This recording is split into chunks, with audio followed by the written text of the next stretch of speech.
Umas nega fudida que não tem um ensino fundamental, curso porra nenhuma, nem cabelo bom tem, cabelo escorrendo de creme, querendo exigir cara que tem apartamento, carro, moto, dinheiro na conta.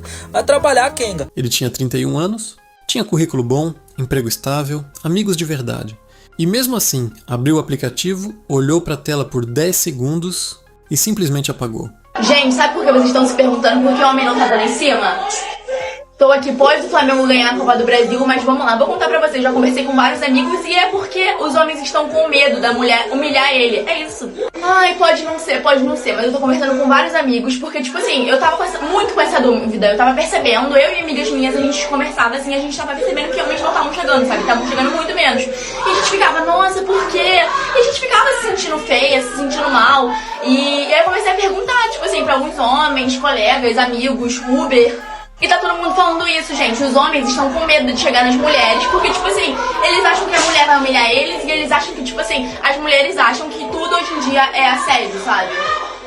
Não vou entrar nesse quesito, se tá certo ou não, mas eles estão com medo de, tipo assim, eles chegarem numa mulher e aí a mulher entender que eles estão assediando ela, sabe?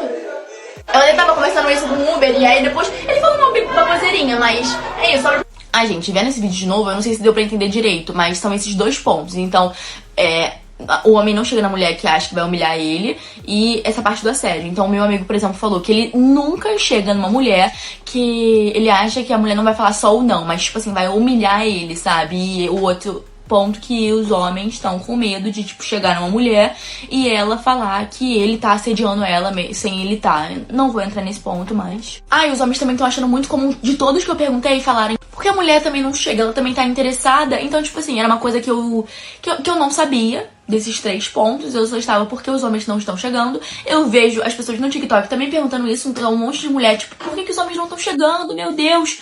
E pelo jeito teve esse processo de mudança. E estou falando isso com vocês, que eu não sabia dessas informações antes, e aí eu fui atrás. Que eu fiquei sabendo. Se tiver algum outro ponto, por favor, conte. Mas enfim. Os dados não mentem. O engajamento masculino nos principais apps caiu de forma consistente desde 2022. Não é boicote. É exaustão estatística. Quando o retorno emocional de uma ação despenca, o comportamento humano se adapta. Isso não é opinião, é padrão. Eu mais vejo as mulheres falando por que os homens não chegam mais? Bom, e eu tenho uma teoria com isso, muita gente fala que é por causa de assédio, mas não é bem isso não. É simplesmente porque o cara que vocês querem que chegue em vocês não precisa chegar. O cara que vocês querem que chegue em vocês já tem um monte de opção lá no Instagram, então ele não precisa se dar o trabalho de tentar chavecar vocês pessoalmente, é muito mais trabalho, ninguém quer ter isso. E mesmo no rolê, no barzinho, na festa, as mulheres já estão chegando mais no cara. E eu falo isso por experiência própria, não minha, mas de amigos meus próximos que são muito bem apessoados, que simplesmente chega no meio da festa e a mina chega querendo ficar com ele e pronto, ele não precisa chegar, ele fica de boa. Inclusive já teve caso de um amigo meu, de que tipo chegaram 2 meninas pra ficar com ele ao mesmo tempo, então ele não precisa. E o cara mais tímido, mais recatado, o cara ali também que não é tão bonito, ele não vai chegar porque ele sabe que ele vai tomar um fora. E você, querendo ou não, um fora dói. As mulheres falam, mas tomar fora é normal, mas dói.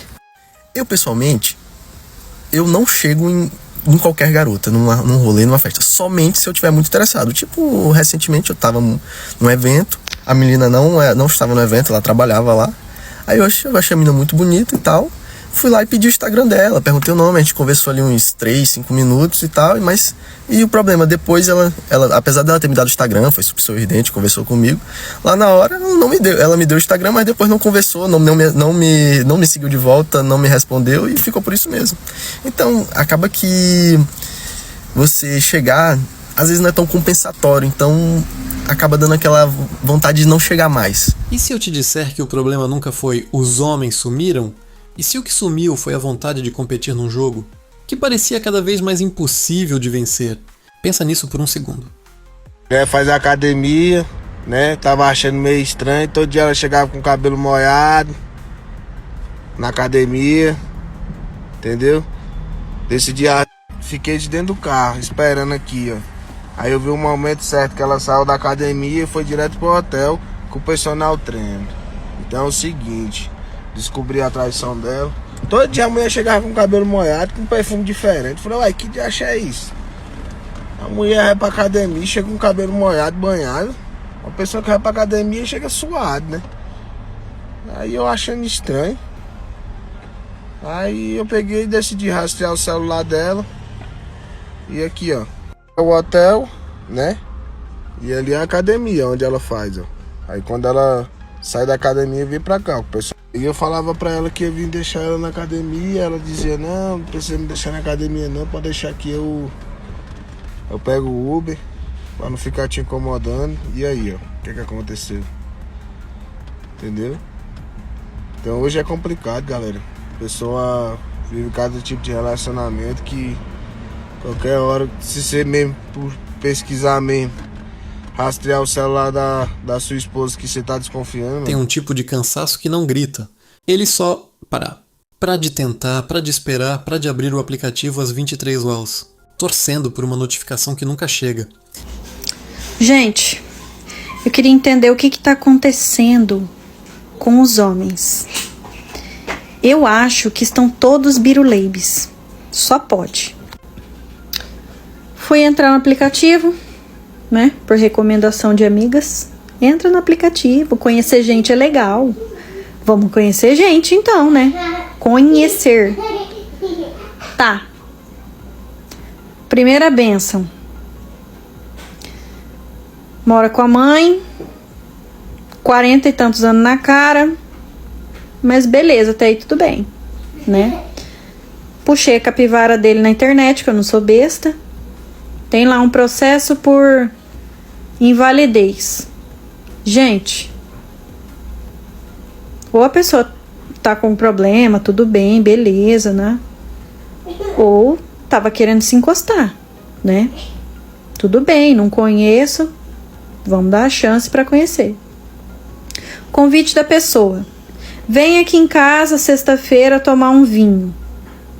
Aí eu falei, tá, com a sua mãe aí? Não, minha mãe vai pro quarto dela.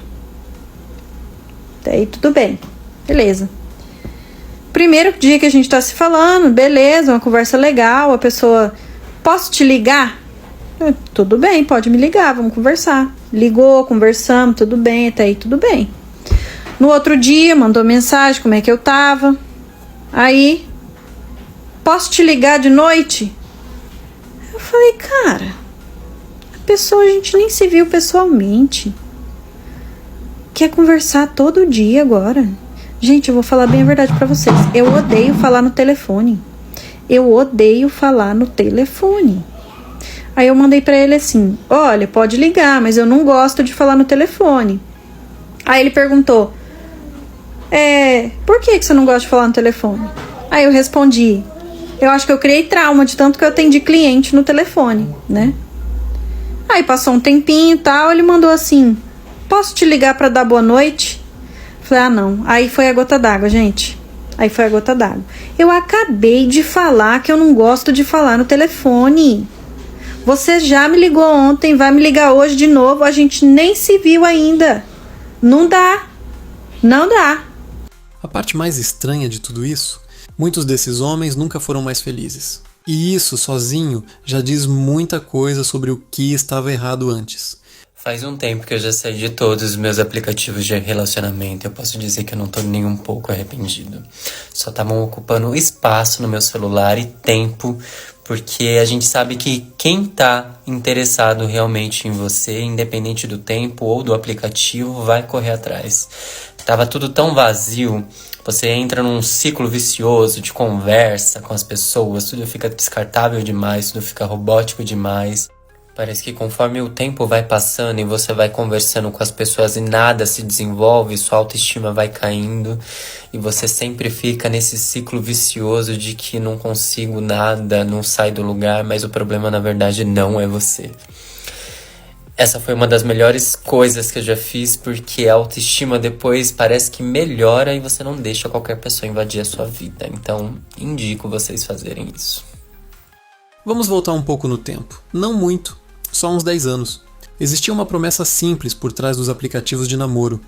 Tecnologia ia resolver o problema mais antigo da humanidade, que é encontrar alguém. A lógica parecia perfeita no papel. Mais opções, mais alcance, mais eficiência.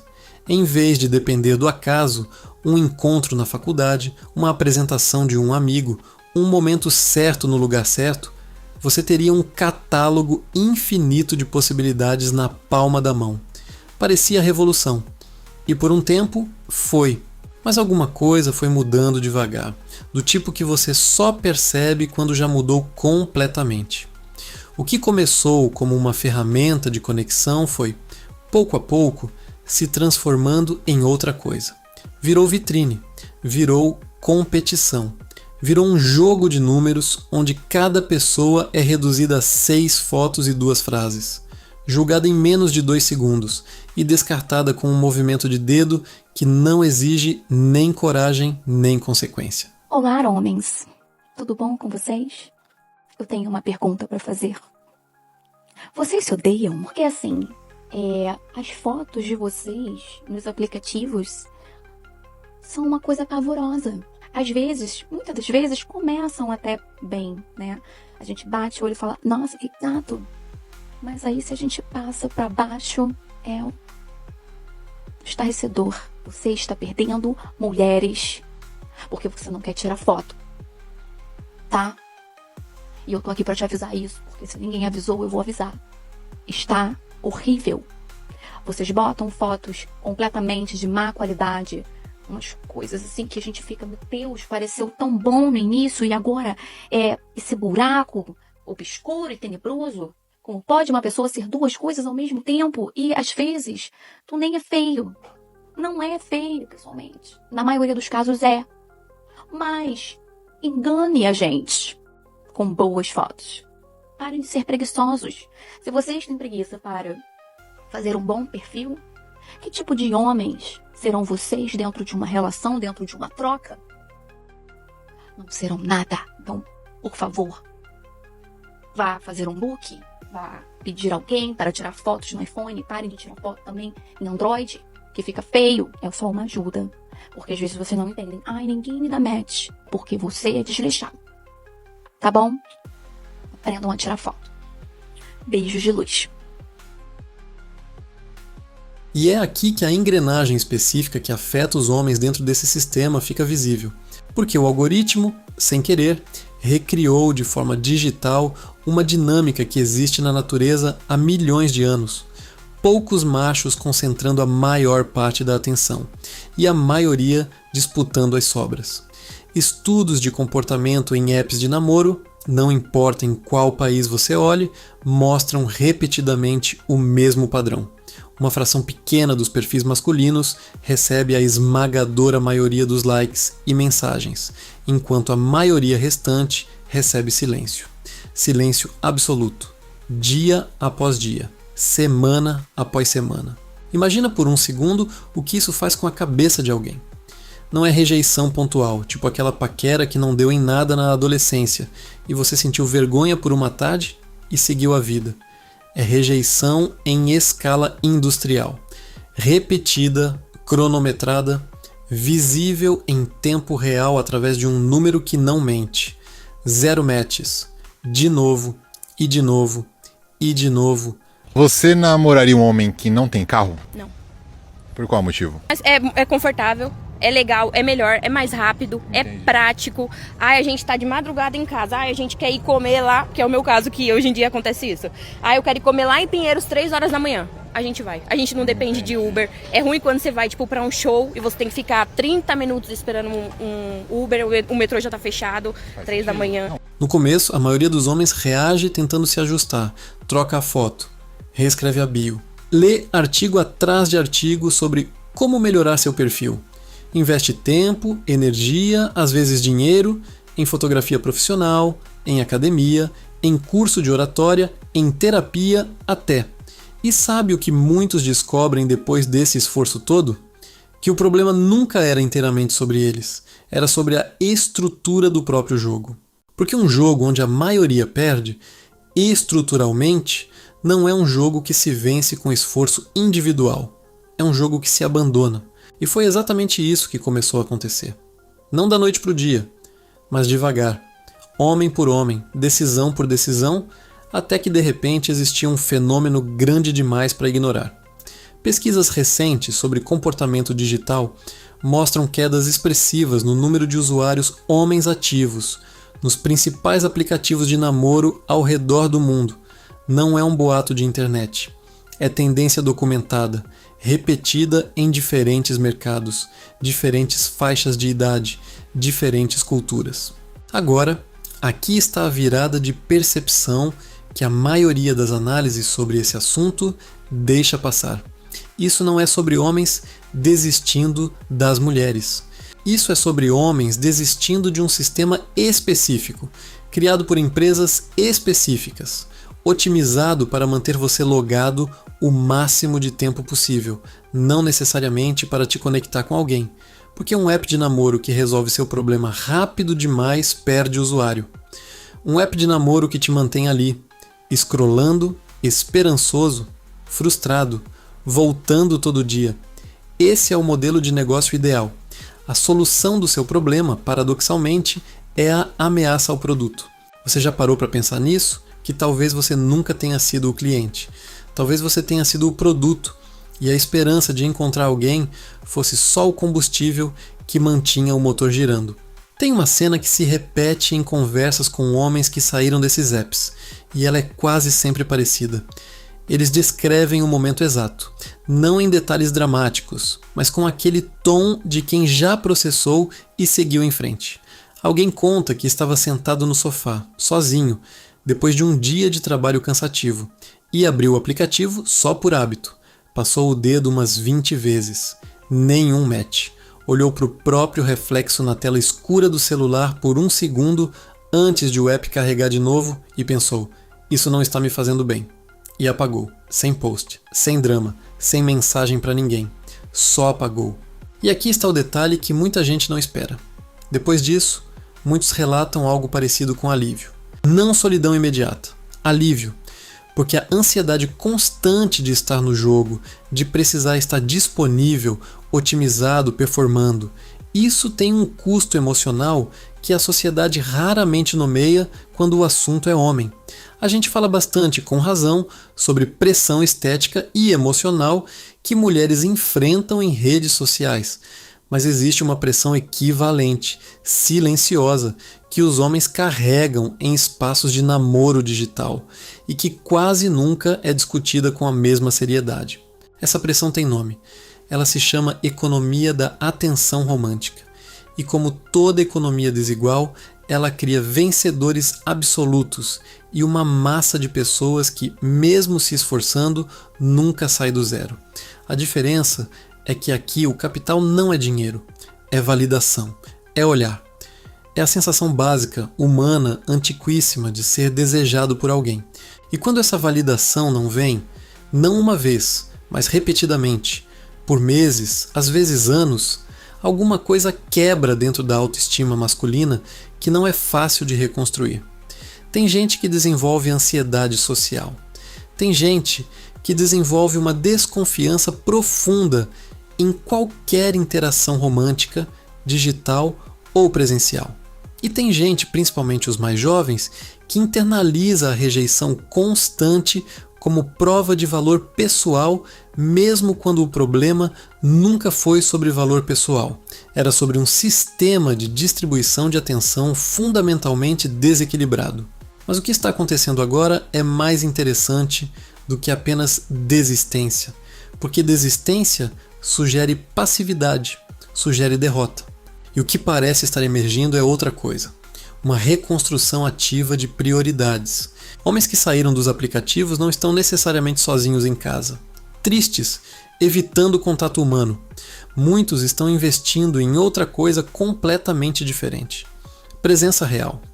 Esportes em grupo voltaram a crescer entre homens jovens em várias cidades grandes. Clubes de leitura, grupos de corrida, comunidades de hobby, tudo isso ganhou força justamente nesse período em que o uso de apps de namoro masculino caiu. Coincidência? Provavelmente não. Existe uma lógica simples por trás disso, e ela tem a ver com como conexões humanas genuínas costumavam se formar antes da era digital, através de contexto compartilhado. Você conhecia alguém porque fazia parte do mesmo time, da mesma turma, do mesmo grupo de amigos, do mesmo ambiente de trabalho. Havia tempo, havia repetição. havia a chance de ser visto além de uma foto e uma legenda.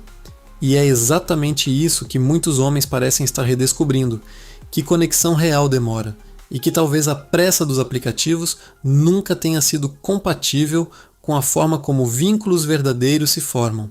Se esse vídeo te fez pensar em alguma conversa, alguma experiência, alguma pessoa que você conhece que passou por isso, deixa nos comentários. Esse tipo de história só ganha profundidade quando a gente troca experiências de verdade.